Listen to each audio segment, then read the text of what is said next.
YCP stand ఏంటి? ఈ మనం ఫస్ట్ అయితే మధుసూదన్ గారి దగ్గరికి వెళ్దాం. మధుసూదన్ గారు మనం చూస్తున్నాం వైసీపీ ఏం స్టాండ్ తీసుకుంది. నార్మల్గా చూసుకుంటే దక్షిణాది రాష్ట్రాలన్నీ కూడా వ్యతిరేకత వ్యక్తం చేయడం మనం చూస్తున్నాం. కానీ ఏపీ నుంచి ఎటువంటి వ్యతిరేకత వ్యక్తం అవ్వట్లేదు, సముఖత వ్యక్తం అవ్వటం మనం చూస్తున్నాం. ఇందులో ప్రధానంగా వైసీపీ స్టాండ్ ఏంటి? Good morning madam. ఇప్పుడు నిన్న మిథున్ గారు క్లియర్ కట్గా వైసీపీ యొక్క స్టాండ్, జగన్మోహన్ రెడ్డి గారి స్టాండ్ క్లియర్ కట్గా చెప్పడం జరిగింది. వైఎస్ఆర్ కాంగ్రెస్ పార్టీ ప్రవేశపెట్టినటువంటి 131 బిల్లు కానీ, మహిళా బిల్లు కానీ, డీలిమిటేషన్ బిల్లు కానీ స్వాగతిస్తున్నాం. ఎందుకు స్వాగతిస్తున్నాం, ఏ విధంగా స్వాగతిస్తున్నాం అనేటువంటి దాని ప్రకారం మేము ఏం మాట్లాడుతున్నామంటే, మహిళలకు రిజర్వేషన్లు కల్పించడంలో అయితే మేము 100% జగన్మోహన్ రెడ్డి గారు ముందుంటాం. ఎందుకంటే ఆల్రెడీ 2019లో ఆయన ముఖ్యమంత్రి అయిన వెంటనే ఏ విధంగా మహిళలకు పెద్దపెట్టేశాడు అనేటువంటిది రాష్ట్రంలో దేశంలో ఉన్న అందరికీ తెలుసు. ఇప్పుడు 33% రిజర్వేషన్స్ కల్పిస్తామంటే, ఆ రోజు జగన్మోహన్ గారు ముఖ్యమంత్రి అయినప్పుడు 50% రిజర్వేషన్ అన్నింటిలో కానీ, లోకల్ బాడీస్లో కానీ, అదేవిధంగా కార్పొరేట్ పదవుల్లో కానీ, అదేవిధంగా ఇచ్చేటువంటి నామినేటెడ్ వర్కర్లో కానీ అన్నింటిలో కూడా 50% మహిళలకు ఉండాలనేటువంటి ఒక చట్టాన్ని తీసుకొని వచ్చి, అదేవిధంగా మహిళల కోసం అనేటువంటి ఒక ప్రత్యేకమైనటువంటి దిశ యాప్ని, దిశ చట్టాన్ని కూడా తీసుకొని వచ్చి మహిళలే పక్షపాతి అనేటువంటిది జగన్మోహన్ రెడ్డి గారు ఇప్పుడు చోటేసుకున్నారు. కాబట్టి ఇప్పుడు పెడుతున్నటువంటి మహిళా బిల్లుకి వైఎస్ఆర్ కాంగ్రెస్ పార్టీ, జగన్మోహన్ రెడ్డి గారు క్లియర్ కట్గా ఫుల్గా సపోర్ట్ ఇస్తున్నారు అనేటువంటిది మా వాదన. ఇంకొకటి, ఈ డీలిమిటేషన్కి వచ్చేకాడికి డీలిమిటేషన్లో మా విధి విధానాలు ఏ విధంగా మేము సపోర్ట్ చేస్తున్నామంటే, మరి జనాభా ప్రాతిపదికన కాకుండా గుర్తింపుగా 50% అన్నీ ఉన్నటువంటి ఈ 50% రిజర్వేషన్ ఉన్నటువంటి సీట్లకి 50% అట్టే పెంచడం వల్ల ఏ రాష్ట్రానికి కానీ, సదరన్ రీజియన్లో కానీ, అటు నార్థన్ రీజియన్లో కానీ ఏ రాష్ట్రానికి కానీ నష్టం జరగదనేటువంటిది మా వైఎస్ఆర్ కాంగ్రెస్ పార్టీ, జగన్మోహన్ రెడ్డి గారి స్టాండ్. ఇప్పుడు తెలంగాణలో 17 సీట్లు ఉన్నాయి. 17 సీట్లు అట్టే 26 సీట్లు అవుతాయి. అదే ఆంధ్రాలో 25 సీట్లు ఉన్నాయి, అట్టే 38 సీట్లు అవుతాయి. ఈ విధంగా రావడం వల్ల టోటల్గా సౌత్ ఇండియాలో ఉన్నటువంటి యొక్క 23.75% ఏదైతే ఉందో ఈ సౌత్ ఇండియా యొక్క వాయిస్ యొక్క కిందకి దిగిపోతుంది అన్నటువంటి వాదనని మేము తప్పుపడుతున్నాం. ఎందుకంటే 50% పెంచేటప్పుడు ఉన్నటువంటి 23.75% అట్టే ఉంటుంది. కాబట్టి సౌత్ ఇండియా యొక్క విలువ కానీ, సౌత్ ఇండియా యొక్క వాయిస్ కానీ తగ్గదు అనేటువంటిది మా వాదన. అట్టగా కూడా జనాభా ప్రాతిపదికగా తీసుకుంటే కొన్ని రాష్ట్రాలు ఖచ్చితంగా తగ్గుతుంది. కాబట్టి సదరన్ రీజియన్లో, ఎందుకంటే ఈ యొక్క పాపులేషన్ కంట్రోల్ చేసేటువంటి పరిస్థితి సదరన్ రీజియన్లో ఉంది. నార్థన్ రీజియన్లో పాపులేషన్ బాగా ఎక్కువగా పెంచారు. కాబట్టి సదరన్ రీజియన్కి అన్యాయం జరిగేటువంటి అవకాశం ఉంది. ఇప్పుడు ప్రధానమంత్రి గారు కానీ, అమిత్ షా గారు కానీ క్లియర్గా చెప్తున్నారు, మేము 50% పెంచుతున్నాం, ఏ రాష్ట్రానికి కానీ అన్యాయం చేయము.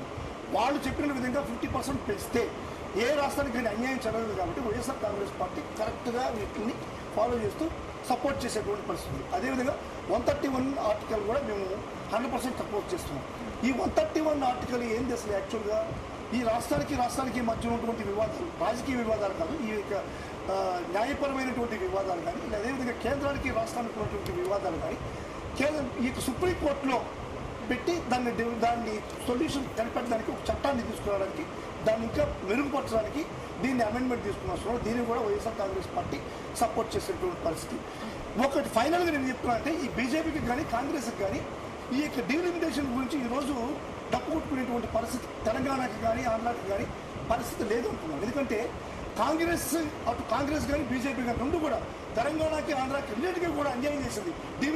మనకు విభజన చట్టంలో ఉన్నటువంటి యొక్క డీలిమిటేషన్ యొక్క విలువల్ని ఆ రోజు ఎందుకు పొందుపరచలేదు అనేటువంటిది ఈ కాంగ్రెస్ పార్టీని, ఈ బీజేపీని ఆ రోజు చిన్నమ్మ పెద్దమ్మ అంటూ ఇద్దరు సంఖ్యలు గుద్దుకుంటే రాష్ట్రాన్ని విడగొడుతున్నాం, మమ్మల్ని కూడా చూడండి అని చిన్నమ్మ, మమ్మల్ని చూడండి అని చెప్పిన పెద్దమ్మ కాంగ్రెస్ బీజేపీ పోటీపడి రాష్ట్రాన్ని అనైతికంగా విడగొట్టి అటు తెలంగాణకి, ఇటు ఆంధ్రప్రదేశ్కి రెండింటికీ కూడా ఈ డీలిమిటేషన్ విషయంలో చర్చ చేశారనేటువంటిది మా వాదన. ఎందుకంటే ఎంత చర్చ చేశారంటే, విభజన చట్టంలో ఈ డీలిమిటేషన్లో ఎక్కువ సీట్లు పెంచాలనేటువంటి అప్పుడు విభజన చట్టంలోనే ఉంది. ఎప్పుడైతే రాష్ట్రాలు విడిపోయిన తర్వాత రెండు రాష్ట్రాలు కూడా ఎంపీ స్థానాలు కానీ, ఎమ్మెల్యే స్థానాలు కానీ పెంచుతారు. ఎందుకు పెంచాలనేటువంటిది విభజన చట్టంలో పొందుపరిచేటప్పుడు 170 ఆర్టికల్ క్లాస్ 3లో వీళ్ళు దీన్ని ఫాలో చేయాలనేటువంటి ఒక రూల్ని పెట్టారు. 173 క్లాస్ 3, 170 సెక్షన్లో క్లాస్ 3 ఏమని చెప్తుందంటే, ఈ యొక్క డీలిమిటేషన్ 2026 తర్వాత జనగణనలో మీరు దీన్ని తీసుకోండి అని చెప్తుంది. అంటే 2026 తర్వాత జనగణన తర్వాత తీసుకోండి అని చెప్పిన క్లాస్ పెట్టి ఈరోజు విభజన చట్టంలో దీన్ని చేర్చమంటే ఏ విధంగా దాన్ని ముందుకు తీసుకుపోతారు చెప్పండి. ఇది ఈ క్లాసు తప్పు. ఆ తర్వాత ఏంది క్లాస్ ఆర్టికల్ 2, 3 ఏం చెప్తుంది, విభజన చట్టంలో పెట్టినటువంటి ఈ యొక్క డీలిమిటేషన్ మీరు రాష్ట్రాల్లో ఉన్నటువంటి సరిహద్దులు కానీ రాష్ట్రాల్లో ఉన్నటువంటి ఈ యొక్క నియోజకవర్గ సరిహద్దులు కానీ మార్చండి అంటున్నారు. ఇప్పుడు 170కి క్లాస్ ఆర్టికల్ 170లో క్లాస్ 3కి ఈ ఆర్టికల్ 2, 3కి మధ్య ఈ క్లాస్ వచ్చినప్పుడు ఏం చేయాలా, 368 ప్రకారం దీన్ని పార్లమెంట్లో ప్రవేశపెట్టి సవరణ చేయాలి. ఆ సవరణ చేయలేదు, రెండు ప్రభుత్వాలు కానీ సవరణ చేయలేదు. అటు కానీ మళ్ళీ క్లాస్ 4 ఏం చేస్తుంది, ఆర్టికల్ 4 ఏం చెప్తుందంటే సవరణ చేయాల్సిన అవసరం లేదు. ఏదైనా సరే ఆర్టికల్ 2కి ఆర్టికల్ 3కి మరి క్లాస్ వచ్చినప్పుడు ఈ ఆర్టికల్ 2, ఆర్టికల్ 3 అనేటువంటిది పవర్ఫుల్, దానిపైనే మనం ముందుకు పోవాలనేటువంటి ఈ ఆర్టికల్ 4ని కూడా కన్సిడర్ చేయకుండా ఆ రోజు ఉన్నటువంటి కేంద్ర ప్రభుత్వాలు రెండు కూడా కాంగ్రెస్ కావచ్చు, బీజేపీ కావచ్చు, రెండు రాష్ట్రాలకు కూడా ఈ డివిజన్లో అన్యాయం చేసేటువంటిది మా వాదన.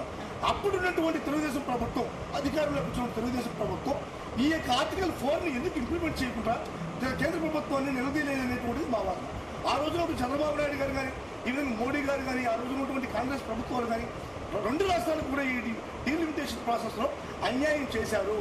ఆ రోజే కానీ డీలిమిటేషన్ ప్రాసెస్లో ఎంపీలని ఎమ్మెల్యేని పెంచుంటే మళ్ళీ ఇప్పుడు వచ్చినటువంటి డీలిమిటేషన్ ప్రాసెస్లో 50% పెంచితే ఇంకా ఎక్కువ అయ్యేటువంటి సీట్లు. కాబట్టి ఆంధ్రాకి కానీ తమిళనాడుకి, తెలంగాణకి రెండు తెలుగు రాష్ట్రాలకు కూడా ఈ ప్రభుత్వాలు ఈ డీలిమిటేషన్లో అన్యాయం చేశాయి అనేటువంటిది మా వాదన. ఎట్టకేలకు ఈరోజు ఈ డీలిమిటేషన్ వస్తుంది కాబట్టి ఎట్టి పరిస్థితుల్లో కూడా ఈ డీలిమిటేషన్ జరగాలి అనేటువంటిది వైఎస్ఆర్ కాంగ్రెస్ పార్టీ స్టాండ్. దీంట్లో ఇంకోటి ఏంటంటే డీలిమిటేషన్ పెంచేటప్పుడు 50% పెంచితే మహిళలకి 33% ఇచ్చినప్పుడు ఈ విధమైనటువంటి పురుషులకు ఉన్నటువంటి ఈ యొక్క సంఖ్య కూడా తగ్గకుండా ఈ యొక్క మహిళల్ని అకామిడేట్ చేసే పరిస్థితి వస్తుంది. కాబట్టి ఈ పురుషాధిక్యతటువంటి ఈ సమాజంలో ఏ విధమైన వివక్ష లేకుండా మహిళలకి అవకాశం కల్పించేటువంటి ఈ యొక్క అవకాశం వస్తుంది. కాబట్టి ఈ డీలిమిటేషన్ చేయాలనేటువంటిది YSR Congress party. Okay, yes, మనం చూస్తున్నాం నిన్న మోదీ కూడా తెలియజేయడం జరిగింది.